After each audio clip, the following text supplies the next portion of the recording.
Om Sai Ram. Chapter 4 of Saisatcharitra. In the last chapter, I described the circumstances which led me to write the Saisatcharitra. Let me now describe the first advent of Sai Baba in Shirdi.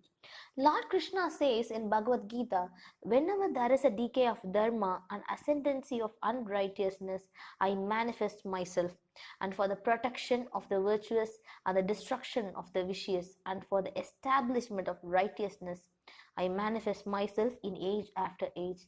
This is the mission of Lord and the sages and the saints who are his representatives and who appear here at the proper times help in their own way to fulfill that mission. For instance, when the twice born, that is, Brahmins and Kshatriyas and the Vaishyas neglect their duties, when the Shudras try to assert the rights of the higher class, when the spiritual preceptors are not respected and humiliated, when nobody cares for religious instructions, when everybody thinks himself very learned, when people begin to partake of forbidden foods and intoxicating drinks, when under the cloak of religion people indulge in malpractices, when people belonging to different sectors fight among themselves, when Brahmins fail to do the Sandhya adoration and the Orthodox their religious practices, when yogis neglect their meditation, when people begin to think that wealth, progeny, wife are their sole concern and thus turn away from the true path of salvation, then do saints appear and try to set matters right by their words and action. They serve as a beacon lights and show us the right path the right way for us to follow. In this way, many saints such as Nivritti, Jnanadev, Muktabai, Namadev, Gora, Ekanath, Tukaram, Narahari, Narsibai, Sajan Kasai, Savata, Ramadas, and various others did appear at various times to show the right path to the people, and so presently came Sri Sai Baba of Shirdi. The banks of Godavari River in Ahmednagar district are very fortunate, for they gave birth and refuge to many a saint. The prominent amongst them is being Jnaneshwar. Shirdi also falls in the Kopargan Taluka of Ahmednagar district. After crossing the Godavari river at Kopargan, one gets the way to Shirdi. When you go 3 kos, that is 9 miles, you come to Nemagan where Shirdi is visible. Shirdi is famous and well known as other holy places like Gangapur, Narashinwadi, Audumbar on the banks of Krishna river. As a devotee, Damaji flourished in and blessed in Mangal Veda as Samrat Ramadas at Sajangat, as Sri Narashima Saraswati at Saraswati Wadi, so Sainath flourished in Shirdi and blessed it. It is on the account of Sai Baba that Shirdi grew into importance. Let us see what sort of personage Sai Baba was. He conquered his samsar, which is very difficult and hard to cross. Peace or mental calm was his ornament, and he was the repository of wisdom. He was the home of Vaishnava devotees, most liberal amongst the liberals, the quintessence of all the essences. He had no love for perishable things and was always engrossed in self-realization, which was his sole concern. He felt no pleasure in the things of this world or of the world beyond. His heart was as clear as a mirror, and his speech always rained nectar. The rich or the poor, all were same to him. He did not know or care for the honor or dishonor. He was the lord of all beings. He spoke freely and mixed with all people, saw the actings and dances of Nach girls and heard ghazal songs. Still, he does not move an inch from Samadhi. The name of Allah was always on his lips. While the world awoke, he slept, and while the world slept, he was vigilant. His abdomen was calm as the deep sea.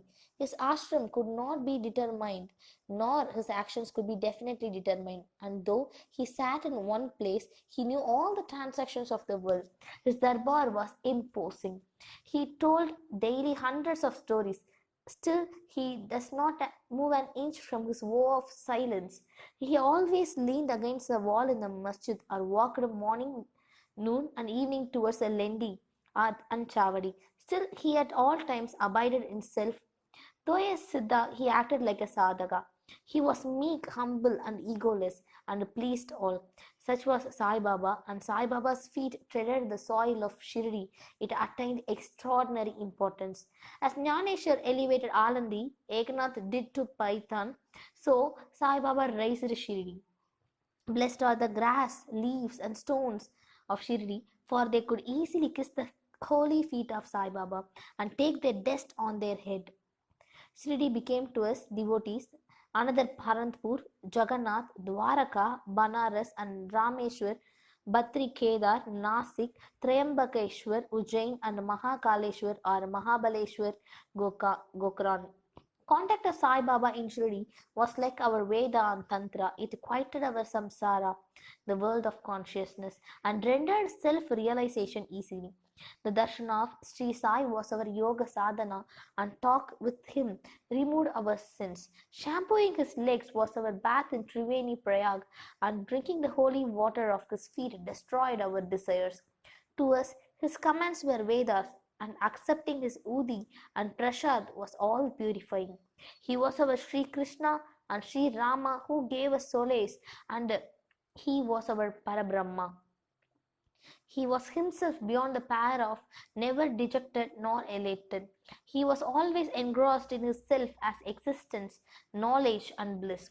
Shirdi was his center, but his field of action extended far wide to Punjab, Calcutta, North India, Gujarat, Dhaka, that is now in Bangladesh, and Konkan. Thus, the fame of Sai Baba spread far and wide, and people from all parts came to his darshana and be blessed.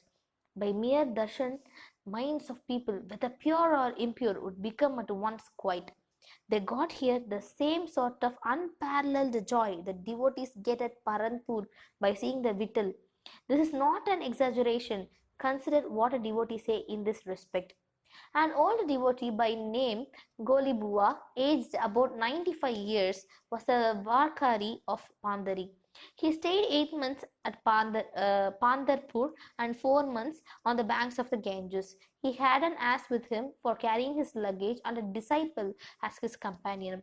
Every year he made his trip to Paranpur and came to Shirdi to see Sai Baba, whom he loved most.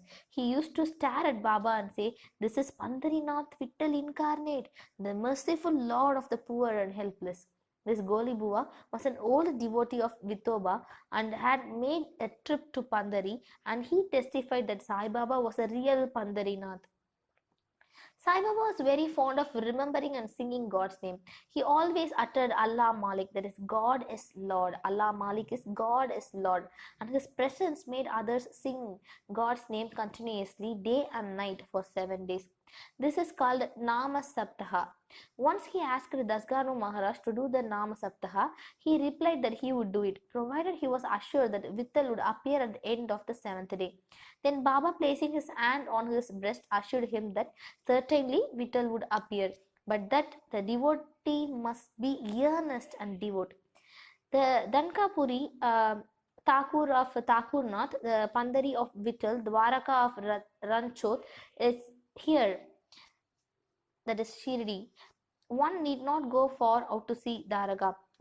Will Vittal come here from some outside place? He is here. Only when the devotee is bursting with love and devotion, Vittal will manifest himself here, that is in Shirdi. After the Saptaha was over, Vittal did manifest himself in the following manner. Kaha Sahib Dikshit was as usual sitting in the meditation after the bath, and he saw Vittal in the vision. When he went to noon for Baba Darshana, Baba asked him to point blank, did Vittal Patil come? Did you see him? He is very truant fellow, catch him firmly, otherwise he will escape.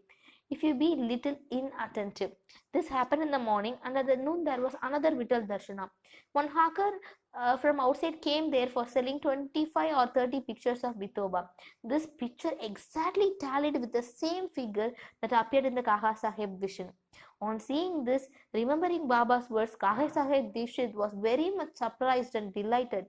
He bought one picture of Vithoba and placed in it his shirin for worship. Bhagavantrao Kshirsagar story.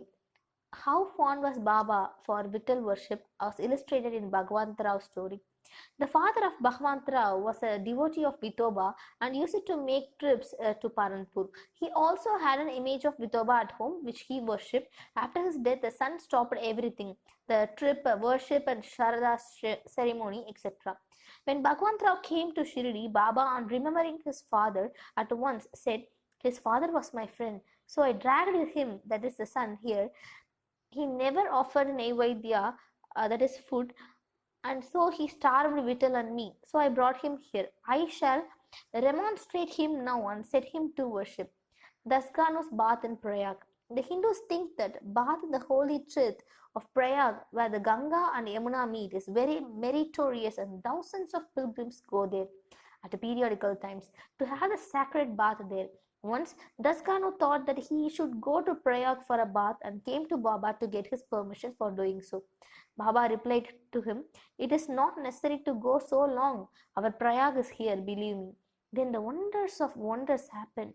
When Daskanu placed his head on Baba's feet, out came or flowed the streams of Ganga and Yamuna water from both the toes of Baba. Seeing this miracle, Daskanu was overwhelmed with feelings of love and adoration and was full of tears. Inwardly, he felt inspired, and his speech burst forth into a song in praise of Baba and his Leelas. Immaculate Conception of Sai Baba and his first advent in Shirdi. Nobody knew the parents' birth or birthplace of Sai Baba. Many inquiries were made, but questions were put to Baba and others regarding these items, but no satisfactory answer or information has yet been obtained. Practically, we know nothing about these matters. Namadev and Kabir were not born in ordinary mortals. They were found as infants in mother of pearls. Namadev being found on the bank Bimradi river by Gonai, and Kabir on the bank of Bahiradi river by Tamal. Similar was the case with Sai Baba. He first manifested himself as a young lad of 16 under a neem tree in Shirdi for the sake of Bhaktas. Even then he seemed to be full with the knowledge of Brahman. He had no desire for worldly objects, even in dream. He kicked out Maya, and Mukti was serving at his feet. One old woman of Shirdi, the mother of Nana Choptar, described him thus: "This young lad, fair, smart, and very handsome, was first seen under the neem tree, seated in an asan. The people of the village were wonder-struck to see such a young lad practicing hard penance, not by minding heat and cold. By day he associated with the nun. By night he was afraid of nobody. People were wondering and asking whence this young chad turned up. His form and features were so beautiful that a mere look endeared him to all. He went to nobody's door, always sat near the neem tree. Outwardly he looked very young, but his action he was really a great soul. He was embodiment of dispassion and was an enigma to all. One day it so happened that God Kandoba possessed the body of some devotee, and people began to ask him, 'Deva, you please inquire what blessed father's son is this lad, and whence did he come?' God Kandoba asked them to bring a pickaxe and dig in the particular place. When it was dug, bricks were found underneath the flat stone. When the stone was removed, a corridor led to a cellar where cow mouth-shaped structures, wooden boards, necklaces were seen. Kandoba said, 'This lad practiced penance here for 12 years. Then the people began to question the lad about this. He put them off the scent by telling them that it was his guru's place, his holy Vadan, and requested them to guard it well.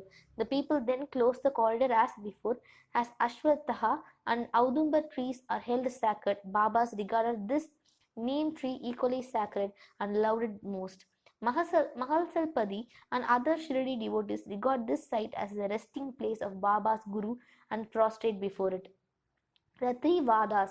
The site with the neem tree and surrounding space was bought by Mr. Hari Vinayak Sade, and on this site a big building styled Sade Vada was erected. This Vada was the sole resting place for the pilgrims who flocked there.